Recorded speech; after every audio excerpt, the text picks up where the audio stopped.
Nanahuatl, weakest of the Aztec gods, sickly and covered in pimples, had been chosen to form a new world.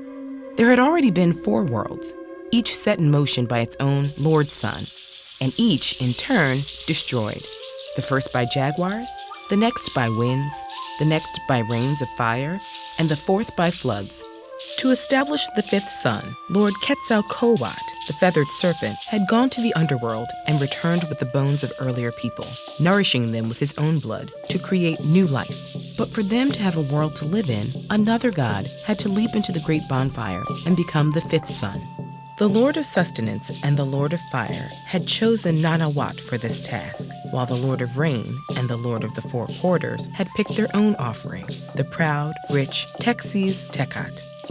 First, the chosen ones had to complete a 4-day fasting and bloodletting ritual.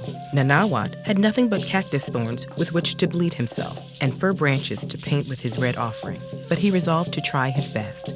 Meanwhile, Texes-Tecat flaunted his riches, using magnificent jade spines and branches adorned with iridescent quetzal feathers for his own blood offering. When 4 days had passed, the fire was roaring high. 4 times proud, Texes-Tecat approached the flames, and 4 times he pulled back in fear. Humble Nanahuatl stepped forward. The other gods painted him chalky white and glued feathers to him. Without hesitation, he threw himself into the flames. A fire-blackened eagle swooped over the fire, grabbed Nanahuatl, and carried him into the sky. There, Lord and Lady Sustenance bathed him, sat him on a feathered throne, and wrapped a red band around his head.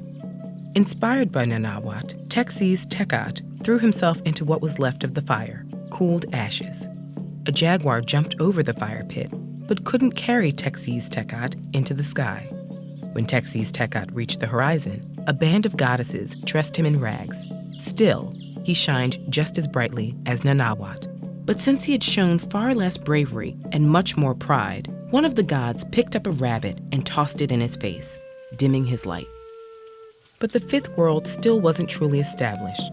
Nanahuatl, Lord Sun, shined for 4 days straight without moving through the sky like all the previous suns had moved. Back in their home, Teotihuacan, the gods began to worry. They sent Obsidian Hawk up to ask what was wrong. Nanahuatl replied that just as he had sacrificed himself to become Lord Sun, he now needed the nourishing blood of the other gods in order to move through the sky.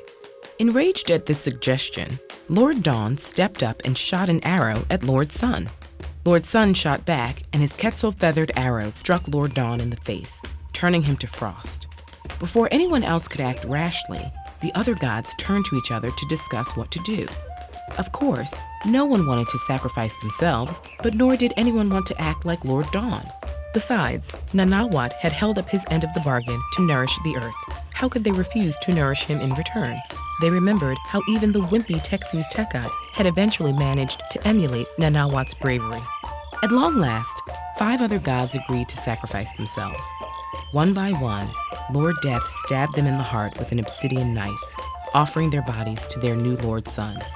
As the last god made the sacrifice, Lord Quetzalcoatl blew the embers of the great fire back to life, and the sun began to move through the sky at last, ushering in the 5th age. Thanks to a pimply weakling whose fortitude inspired all the other gods, the sun moves along its daily path, the rabbit-faced moon following in its wake. If you enjoyed this myth, check out this playlist for more epic tales.